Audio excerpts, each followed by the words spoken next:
الحمد لله وحده لا شريك له والصلاة والسلام على من لا نبي بعد أما بعد فأعوذ بالله من الشيطان الرجيم بسم الله الرحمن الرحيم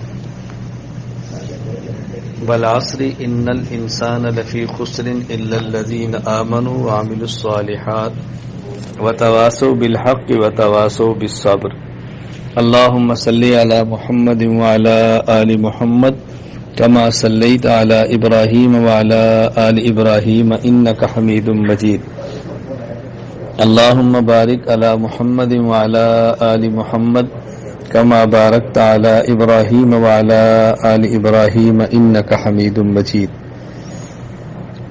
اللہ تعالیٰ نے قرآن کریم میں قسم اٹھا کر یہ بات سمجھائی ہے کہ نجات کا مدار اور کامیاب ہونے کی بنیاد چار چیزیں ہیں۔ نمبر 1 آمنو، انسان کا عقیدہ ٹھیک ہونا چاہیے۔ نمبر 2 عامل الصالحات، اعمال سنت کے مطابق ہونے چاہیے۔ نمبر 3 تواصو بالحق، صحیح عقیدہ اور مسنون عمل کی دعوت دینی چاہیے۔ نمبر 4 تواصو بالصبر، اگر اس دعوت پر مشکل آ جائے تو خندہ پیشانی سے برداشت کرنا چاہیے۔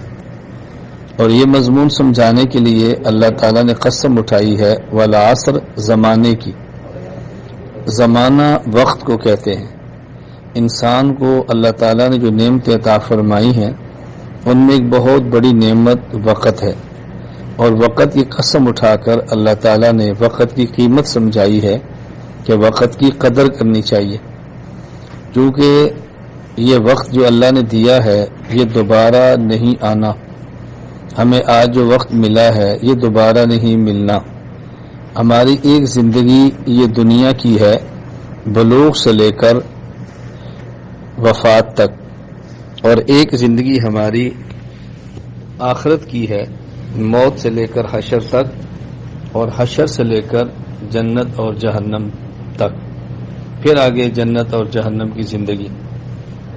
اب آپ اندازہ فرمائیں کہ موت کے بعد کی زندگی کتنی لمبی ہے اور دنیا کی زندگی کتنی مختصر ہے، اور اللہ تعالیٰ کا کرم، اللہ تعالیٰ کا فضل اور اللہ تعالیٰ کی شان رحیمی اور کریمی دیکھیں کہ اللہ تعالیٰ نے ایک ابدی، دائمی، لازوال اور ہمیشہ کی زندگی کو جو خوشحال بنانا ہے اس کے لیے بنیاد بہت تھوڑی سی زندگی رکھی ہے، بہت تھوڑی سی۔ کسی کی 1 گھنٹہ ہے، کسی کی 1 دن ہے، کسی کی 1 ہفتہ ہے، کسی کی 1 ماہ ہے، اور کسی کی 1 سال ہے۔ بہت مختصر زندگی اللہ تعالیٰ نے رکھی ہے، اور اسی پر فیصلہ ہے انسان کے کامیاب اور انسان کے ناکام ہونے کا۔ اللہ تعالیٰ کی شان کریمی دیکھیں، اللہ تعالیٰ کی شان رحیمی دیکھیں، اور اللہ کریم کا فضل اور اللہ تعالیٰ کا نظام دیکھیں۔ خوش قسمت وہ انسان ہے جو اس مختصر سی زندگی کو صحیح رخ پہ لے جائے اور موت کے بعد کی ابدی زندگی کو اللہ تعالیٰ سے مانگ لے، اللہ تعالیٰ سے بنوا لے۔ خوش قسمت ہے یہ انسان، اور بد قسمت اور بدبخت انسان وہ ہے جو تھوڑی سی زندگی کو اپنی خواہشات کے مطابق گزارے اور آخرت کی زندگی تباہ کر بیٹھے۔ انسان کی خواہش ہوتی ہے میں جب چاہوں سو جاؤں، جب چاہوں اٹھ جاؤں، جب چاہوں کھا لوں، جب چاہوں پی لوں، جب چاہوں میں جو چاہوں کروں۔ یہ انسان کی فطرت میں اللہ نے ایک خواہش رکھی ہے، لیکن یہ سمجھنا چاہیے کہ اس خواہش کے پورے ہونے کی جگہ دنیا نہیں ہے، اس خواہش کی پورے ہونے کی جگہ وہ آخرت ہے۔ جو شخص یہ چاہتا ہے کہ موت کی بعد کی زندگی ایسے ہو جیسے وہ چاہے، تو اس کو چاہیے کہ دنیا کی زندگی ایسے گزارے جیسے اللہ چاہتے ہیں۔ ہم یہاں کی زندگی ایسے گزاریں گے جیسے اللہ چاہتے ہیں، تو پھر موت کے بعد زندگی ایسے ہوگی جیسے ہم چاہتے ہیں۔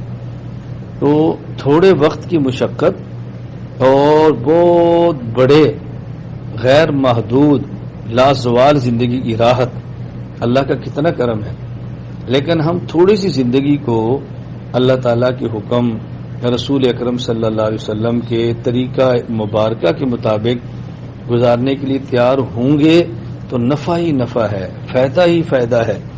ہم اگر اللہ تعالیٰ کے حکم پر چلیں، رسول اکرم صلی اللہ علیہ وسلم کی مبارک سنت پر چلیں، اس میں اللہ تعالیٰ یا اللہ کے حبیب کا کیا نفع ہے؟ اس میں تو ہمارا نفع ہے، ہمارا فائدہ ہے۔ یہ ہمیں بات سوچنی چاہیے اور اس پہ ہمیں بہت زیادہ غور کرنا چاہیے۔ یہ بات بہت زیادہ توجہ کی ہے۔ تو زمانہ اور وقت کتنا قیمتی ہے، اس وقت کو ضائع کرنا بہت بڑی نادانی ہے، وقت کو ضائع کرنا بہت بڑی حماقت اور بے وقوفی ہے۔ اس لیے رسول اکرم صلی اللہ علیہ وسلم نے ارشاد فرمایا، الکیس من دان نفسہ وعمل لما بعد الموت، عقل مند انسان وہ ہے جو اپنے نفس کو کس کے رکھے، اپنے نفس کو کنٹرول کرے، اپنی خواہشات کو کنٹرول کرے اور موت کے بعد کی زندگی کے لیے تیاری کرے۔ والعاجز من اتبع نفسہ ہوا وتمنا علی اللہ، اور بیوقوف آدمی وہ ہے کہ جو دنیا میں اپنے آپ کو اپنے نفس کا غلام بنا دے، خواہشات کا غلام بنا دے، اپنے آپ کو خواہشات کے تابع کر دے اور موت کے بعد کی زندگی بارے میں اللہ پر تمنا اور اچھی آرزو لے کر بیٹھ جائے، اللہ مالک ہے، دیکھا جائے گا، اللہ کرم فرما دیں گے، لیکن دنیا کے معاملے میں خود کو نفس کا غلام بنایا ہوا ہے۔ وقت کی قیمت بہت ضروری ہے۔ میں اللہ کی قسم اٹھا کر کہہ رہا ہوں کہ مجھے بات نہیں سمجھ آتی کہ میں کس درد کے ساتھ یہ بات سمجھاؤں، کس درد سے بات آپ کے دل میں اتاروں کہ موت کے بعد دنیا میں آنے کا کوئی چانس نہیں ہے۔ آدمی کچھ غفلت کر لیتا ہے، گناہ کر لیتا ہے، من مانی زندگی گزار لیتا ہے، اور کوئی نہیں، اگلی دفعہ آئیں گے تو پھر من مانی نہیں کریں گے، اگلی دفعہ آئیں گے تو اللہ کی حکم کے مطابق چل جائیں گے۔ یہ تب ہے جب دوبارہ آنے کے چانس ہوں، ایسا نہیں ہے۔ قرآن کریم میں حتی اذا جاء احدهم الموت قال رب ارجعون لعلی اعمل صالحا فیما ترکت، جب موت کا وقت آتا ہے تو پھر انسان کہتا ہے اللہ مجھے لٹا دے، اللہ مجھے لٹا دے، اللہ مجھے لٹا دے، میں جو نہیں کر سکا وہ کر لوں، غفلت ہی دور کروں، مجھے ایک اور موقع دے۔ اللہ فرماتے کلا، ایسا ہرگز نہیں ہوگا، ایسا ہرگز نہیں ہوگا، ایسا ہرگز نہیں ہوگا۔ انہا کلمۃ وقائلھا، یہ کہنے کی باتیں ہیں، تم واپس نہیں جا سکتے۔ ومن برائہم برزخ الی یوم یبعثون، اب تمہاری ایسی زندگی شروع ہو رہی ہے کہ جس میں تمہارے اور پچھلے والوں کے درمیان پردہ ہے، نہ وہ تمہاری خوشی دیکھ سکیں گے، نہ تمہارا وہ دکھ دیکھ سکیں گے۔ بتاؤ کیسی عجیب زندگی ہے۔ ماں باپ اپنی بیٹی کو رخصت کر کے بھیجیں تو ان کی خواہش ہوتی ہے کہ بیٹی کی خوشیاں دیکھیں، اور اگر دکھ کا پتہ چلے تو اس کے دکھ کا ازالہ کرتے ہیں اور کہتے ہیں بیٹی کوئی مسئلہ بنے تو ہمیں بتانا، ہم جس حد تک ممکن ہے تمہارا ساتھ دیں گے، ہم تمہارا خیال کریں گے۔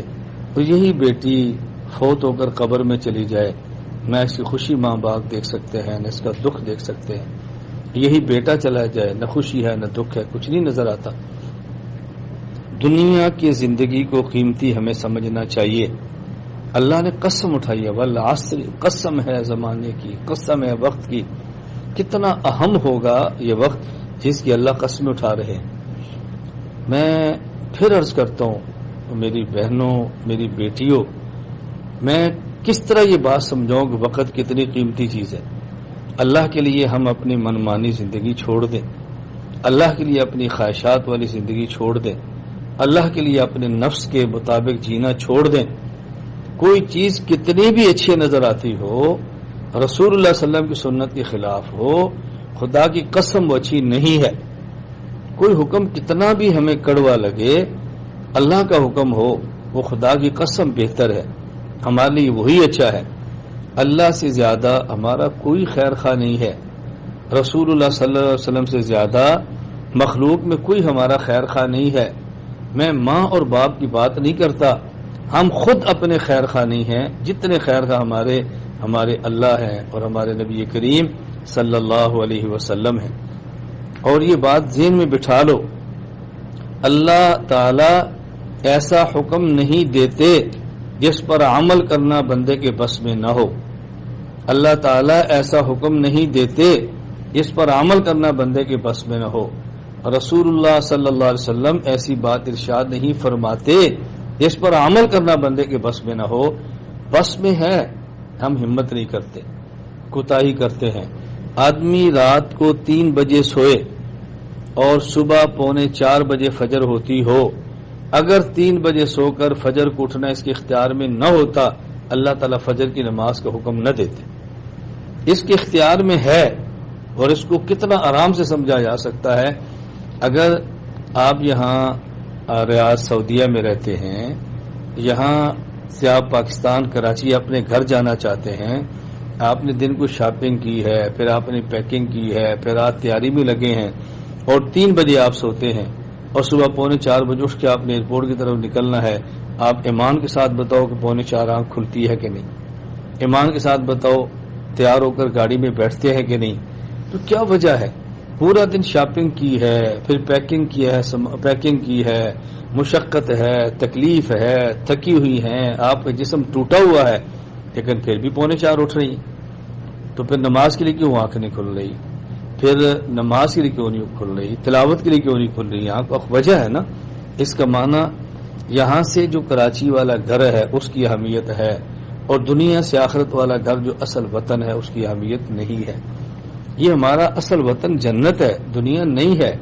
اصل ہمارے رہنے اور کی جگہ، ہمارے رہنا بھی نہیں کہنا چاہیے، عیش کی جگہ، آرام کی جگہ وہ جنت ہے، ہم نے وہیں جانا ہے. باقی دنیا لقد خلقنا الانسان فی کبد، اللہ قسمیں اٹھاتے ہیں، قسم. لا اقسم بهذا البلد وانت حل بهذا البلد ووالد وما ولد لقد خلقنا الانسان فی کبد. پہلے قسمیں اٹھائیں اور پھر اللہ نے کیا سمجھایا کہ دیکھو اس دنیا میں انسان کو مشقت میں پیدا کیا گیا ہے، انسان کو مشقت میں پیدا کیا گیا. پہلے قسمیں اٹھائی ہیں، قسمیں. لا اقسم بهذا البلد وانت حل بهذا البلد فوالد وما ولد، قسمیں ہو گئی.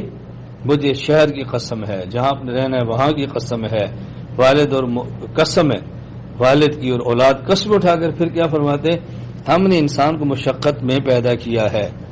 مشقت میں یعنی مشقت برتن ہے، اور انسان وہ چیز ہے جس کو برتن میں ڈالنا ہے، جسے ہم کہتے ہیں کہ وہ مشقت یہ ظرف ہے اور انسان مظروف ہے. اس لیے مشقت میں رہنا ہے. مشقت ختم، یہ جنت تو نہیں ہے کہ مشقت ختم ہو جائے. اور یہ بات اچھی طرح ذہن نشین فرما لیں، جہاں پر صرف اور صرف خوشیاں ہوں اس جگہ کا نام جنت ہے. جہاں پر صرف اور صرف دکھ اور غم ہوں اس جگہ کا نام جہنم ہے. اور جہاں خوشی بھی ہو، غم بھی ہو، راحت بھی ہو، مشقت بھی ہو، یہ دنیا ہے. دنیا میں نہ صرف غم ہے، نہ دنیا میں نہ صرف خوشی ہے، کبھی خوشی کبھی غم، کبھی خوشی کبھی غم. ہم نے ان دونوں کو سنبھالنا ہے. خوشی ہو تب بھی اللہ کیا چاہتے ہیں، غم ہو تب بھی اللہ کیا چاہتے ہیں، صحت مند ہیں تو اللہ کیا چاہتے ہیں، بیمار ہیں تو اللہ کیا چاہتے ہیں، یہ میری خواہش ہے تو اللہ کیا چاہتے ہیں، میں نے اس خواہش کو کیسے پورا کرنا ہے. جب یہ بات سمجھ آ جائے تو پھر شریعت پہ عمل کرنا بہت آسان ہے. ورنہ باپ کہتا ہے میں یہ چاہتا ہوں، بیوی کہتی ہے ماں میری یہ خواہش ہے، بیٹی کہتی ہے میری یہ چوائس ہے، بیٹا کہتا ہے میری یہ خواہش ہے. جب ایک گھر میں باپ کی خواہش الگ ہو، بیوی کی خواہش الگ ہو، بیٹے کی خواہش الگ ہو، بیٹی کی خواہش الگ ہو، جب ایک گھر میں 4 خواہشات ہوں گی اور ہر کسی کی خواہش پر عمل کرنا چاہیں گے تو نہیں کر پائیں گے. اس کا حل کیا ہے؟ باپ، ماں، بیٹا اور بیٹی یہ چاروں ایک نقطے پر متفق ہو جائیں کہ جو کام ہم کرنا چاہتے ہیں اس میں اللہ اور اللہ کے رسول کی منشا کیا ہے. کتنا آسان ہے. ایک کام کو 4 کی خواہشات کے مطابق نہیں کیا جا سکتا، لیکن ایک کام کو ایک اللہ کی خواہش کے مطابق کیا جا سکتا ہے، ایک پیغمبر کے طریقے کے مطابق کیا جا سکتا ہے. کیونکہ اللہ اور اللہ کے رسول کی خواہشات تو 2 نہیں ہیں. لا الہ الا اللہ یہ حکم خدا ہے، محمد الرسول اللہ یہ طریقہ مصطفیٰ ہے. تو عبادت میں حکم خدا اور طریقہ مصطفیٰ یہ 2 چیزیں ملتی ہیں تو پھر عبادت بنتی ہے. اگر میں آج سے نہیں کہتا، میں ابھی سے کہتا ہوں، ابھی سے میں بھی اور آپ بھی، میں بھی محتاج ہوں، مجھے بھی ضرورت ہے، میں بھی نالائق ہوں، مجھ سے بھی گناہ ہوتے ہیں، مجھ سے بھی خطائیں ہوتی ہیں۔ انبیاء علیہ السلام کی ذات معصوم ہے، باقی کس سے گناہ نہیں ہوتا۔ میں اور آپ اگر ہم آج سے نہیں ابھی سے یہ فیصلہ کریں کہ ہم اپنی خواہشات کو اللہ کے حکم رسول اللہ صلی اللہ علیہ وسلم کے طریقے پر قربان کر دیں گے، پھر آپ دیکھیں گھر کا ماحول بنتا کیسے ہے، پھر دیکھیں ماحول کیسے بنتا ہے، خاندان سے تعلقات کیسے رکھنے ہیں، آپس میں تعلقات کیسے رکھنے ہیں، اپنے معاملات کیسے چلانے ہیں۔ اگر اس کی بنیاد اللہ اللہ کا رسول ہو جائے صلی اللہ علیہ وسلم تو بالکل زندگی بدل جاتی ہے۔ باقی اللہ پاک کا حکم کیا ہے، رسول اللہ علیہ وسلم کا طریقہ کیا ہے، یہ عملاً پریکٹیکل ہمیں نظر آئے گا صحابہ کرام رضی اللہ تعالی عنہم کی زندگی میں۔ اس دونوں چیزوں کو سمجھنے کے لیے صحابہ کرام کی زندگی سمجھنا ضروری ہے۔ صحابہ کرام کی زندگی دیکھیں اور پھر وہ دیکھیں کیسے فنا ہے سنت پر، کیسے فنا ہے شریعت پر۔ انہوں نے عملاً کر کے دکھایا، عملاً کر کے دکھایا۔ زبانی باتیں کہنی، تھیوریاں پیش کرنی بہت آسان ہے، عمل سے کرنا، پریکٹیکل زندگی پیش کرنی مشکل ہے، اور یہ کام صحابہ کرام نے کر کے دکھایا ہے۔ اس لیے اللہ تعالیٰ نے یہ بات ہمیں بھی سمجھائی ہے کہ فَإِنْ آمَنُوا بِمِثْلِ مَا آمَنْتُمْ بِهِ فَقَدِ اهْتَدَوْا، تمہارا عقیدہ وہ ہو جو نبی کے صحابہ کا ہے۔ وَالسَّابِقُونَ الْأَوَّلُونَ مِنَ الْمُهَاجِرِينَ وَالْأَنصَارِ وَالَّذِينَ اتَّبَعُوهُم بِإِحْسَانٍ رضی اللہ عنہم، تمہارے اعمال وہ ہونے چاہیے جو صحابہ کرام کے ہیں۔ عقیدہ اور اعمال، اس میں صحابہ کرام رضی اللہ عنہ مجمعین کی ذات معیار ہے، بنیاد ہے، کسوٹی ہے، نمونہ ہے۔ اس سے دائیں بائیں جائیں گے ہم تباہ ہو جائیں گے، اجڑ جائیں گے۔ اللہ تعالیٰ مجھے بھی اور آپ کو بھی یہ بات سمجھنے کی توفیق عطا فرمائے۔ کھانا ہم نے کھانا ہے، سنت کیا ہے؟ لباس پہننا ہے، سنت کیا ہے؟ سفر کرنا ہے، سنت کیا ہے؟ رات کو سونا ہے، سنت کیا ہے؟ نکاح کرنا ہے، سنت کیا ہے؟ شریعت کیا ہے؟ آج گھر گھر میں مسائل ہیں، اور آپ یقین فرماؤ میری بات سے آپ اتفاق کرو گی، وہ گھر جس کو باہر سے لوگ سمجھتے ہیں دیندار ہیں، ان کے گھر میں دین نہیں ہوتا۔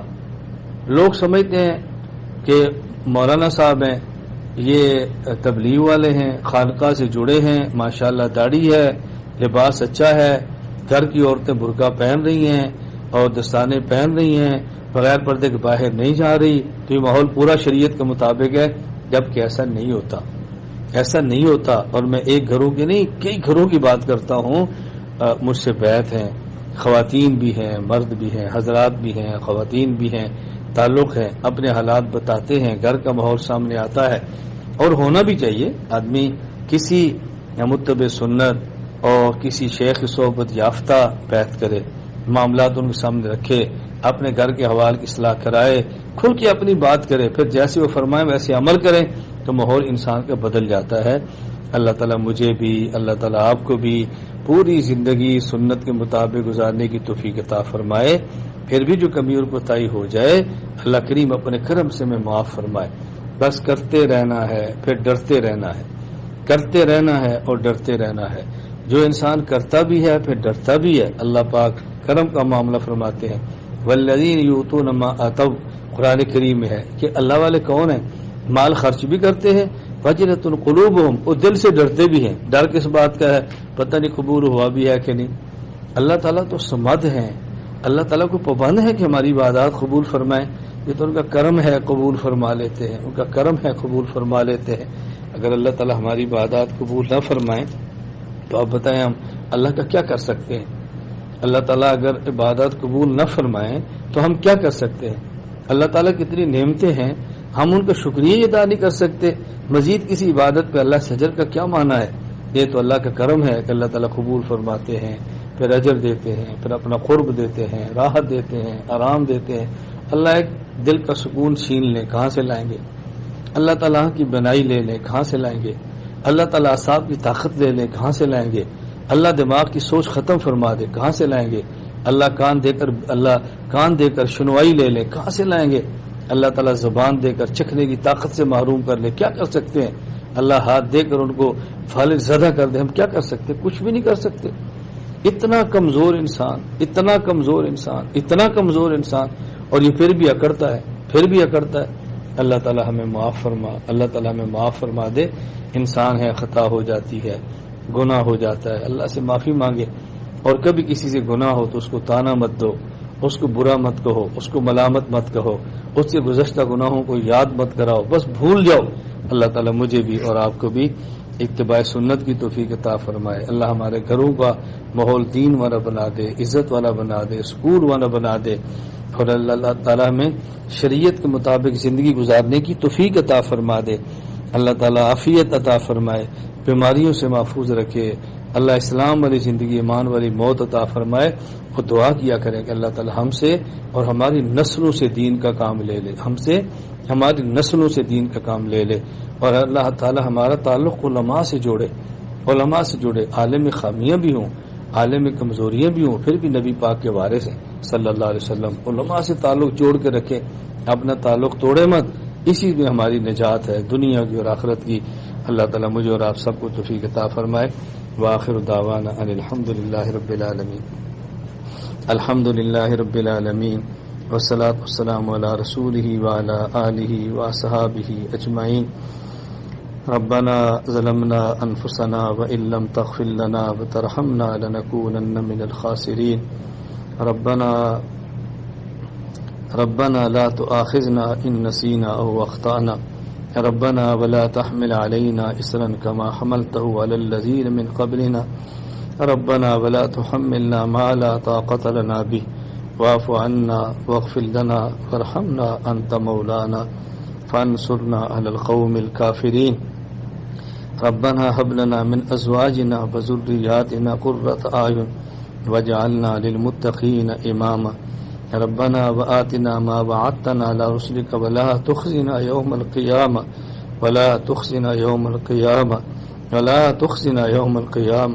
إنك لا تخلف الميعاد. ربنا اصرف عنا عذاب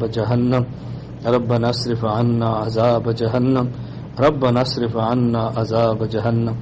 ربنا اغفر لنا ولإخواننا الذين سبقونا بالإيمان ولا تجعل في قلوبنا غلا للذين آمنوا ربنا إنك رؤوف رحيم. رب اغفر لي ولوالدي وللمؤمنين يوم يقوم الحساب. رب اغفر وارحم وأنت خير الراحمين. اللهم طهر قلوبنا من النفاق وأعمالنا من الرياء وألسنتنا من الكذب وأعيننا من الخيانة فإنك تعلم خائنة الأعين وما تخفي الصدور. اللهم لا إله إلا أنت الحليم الكريم. سبحان الله رب العرش العظيم. الحمد لله رب العالمين. نسألك موجبات رحمتك وعزائم مغفرتك والغنيمة من كل بر والسلامة من كل اسم. لا تدع لنا ذنبا إلا غفرته ولا هما إلا فرجته ولا دينا إلا قضيته ولا حاجة من حوائج الدنيا والآخرة إلا قضيتها یا ارحم الراحمین. اللہ کریم ہماری عبادات قبول فرما لے. یا اللہ کریم ہماری طاعات قبول فرما لے. یا اللہ یا کریم گناہوں کو معاف فرما دے. اللہ خطاؤں سے درگزر فرما دے. یا اللہ ہمارے گناہوں پر، ہماری عیوب پر اپنی ستاری کی چادر کو ڈال دے. یا اللہ دنیا اور آخرت کی ذلت سے بچا لے. یا اللہ دنیا اور آخرت کی رسوائی سے بچا لے. اللہ کریم دنیا اور آخرت کی رسوائی سے بچا لے. اللہ کریم قیامت میں ان لوگوں کے ساتھ کھڑا فرما جن کے چہرے اے اللہ سفید ہوں، نور کی طرح چمکتے ہوں. اللہ ان لوگوں میں شامل نہ فرما جن کے چہرے قیامت کے دن سیاہ ہوں، جن پر اللہ کریم جن پر آپ کی لعنت اور غضب پڑی ہو. ہمیں ان سے محفوظ فرما لے. یا اللہ محفوظ فرما لے. اللہ کتنی زندگی ہم نے تباہ کی ہے تیری نافرمانی میں. اللہ کریم تو معاف فرما دے. یا اللہ تو معاف فرما دے. یا اللہ تو معاف فرما دے. اللہ کریم کتنی زندگی تباہ کی ہے، اللہ تو معاف فرما دے. یا اللہ اگر آپ نے معاف نہ کیا اللہ ہم دنیا اور آخرت تباہ کر بیٹھیں گے. اللہ کریم ہمارے گناہوں کی حیثیت آپ کی رحمت کے سمندر کے سامنے کچھ بھی نہیں ہے. اللہ کریم آپ معاف فرما دیں. کوئی آپ کو پوچھنے والا نہیں. اللہ کریم ہمیں سب کچھ عطا فرما دیں. آپ کے خزانوں میں کمی نہیں ہے. یا اللہ اپنے در کا محتاج بنا کر غیروں سے غنی فرما دے. اللہ کریم غیروں سے غنی فرما دے. اللہ کریم غیروں سے غنی فرما دے. یا اللہ ہم کیسے مانگیں، ہمیں مانگنا بھی نہیں آتا، اپنے کرم سے عطا فرما دے. اے اللہ رونے والی آنکھیں دے دے، اللہ کریم تڑپنے والا دل دے دے، اللہ کریم فکر کرنے والا دماغ دے دے، یا اللہ شکر کرنے والی زبان دے دے، اللہ کریم اطاعت کرنے والے عطا دے دے، اللہ کریم اپنی نافرمانی سے بچا لے، یا اللہ ہم گناہ کرنا بھی چاہیں تو گناہ کے اسباب نہ دینا، اللہ کریم ہم نیک عمل نہ بھی کرنا چاہیں اللہ پھر بھی اسباب عطا فرما دینا، یا اللہ پاؤں کے ناخن سے لے کر اللہ کریم سر کے بالوں تک پورے جسم کو اللہ تو بچا لے، اللہ کریم ہمارے جسم اور اعضائے جسم کی حفاظت فرما دے، یا اللہ آپ نے حفاظت نہ فرمائی ہم خود تو بچا نہیں سکتے، اللہ کریم تیری حفاظت شامل نہ ہوئی ہم خود تو محفوظ رکھ نہیں سکتے، یا اللہ آنکھوں میں حیا دے دے، اللہ کریم دل میں سکون دے دے، اللہ کریم اپنے جسم کو شریعت کے مطابق ہمیں چلانے کی توفیق دے دے، اللہ ہمارے گھروں کا ماحول سنت والا بنا دے، اللہ کریم سنت پر چلنا آسان فرما دے، یا اللہ اپنے حبیب صلی اللہ علیہ وسلم کی سنت پر چلنا آسان فرما دے، یا اللہ اپنے حبیب کی سنت کو محبوب بنا دے، اللہ محبوب بنا دے، یا اللہ اس گھر کو آباد و رشاد فرما دے، اللہ کریم بھائی اقبال ان کی اہلیہ ان کے بچے ان کی بچیاں اللہ تو سب کو متبع سنت بنا دے، اللہ تو سب کے قلوب میں اتفاق و اتحاد پیدا فرما دے، یا اللہ اس گھر کو خوشیاں عطا فرما دے، اللہ غموں سے محفوظ فرما لے، اللہ شرور اور فتنوں سے محفوظ فرما لے، ماکرین کے مکر بد سے بچا لے، ساحرین کے سحر اور جادو سے بچا لے، ناظرین کی نظر بد سے بچا لے، یا اللہ کریم اپنے کرم سے اپنی حفاظت میں لے لے، یا اللہ ان کو ان کی اولاد کی خوشیاں دیکھنی نصیب فرما، یا اللہ بھائی اقبال ان کے گھر والے یا اللہ دونوں کو اولاد کی خوشیاں دیکھنی نصیب فرما، اللہ اولاد کو ان کی آنکھوں کی ٹھنڈک بنا دے، اللہ کریم اولاد کو ان کی شفقتیں دیکھنی نصیب فرما دے، یا اللہ گھروں کے غموں سے بچا لے، یا اللہ دنیا بھر کے غم ایک طرف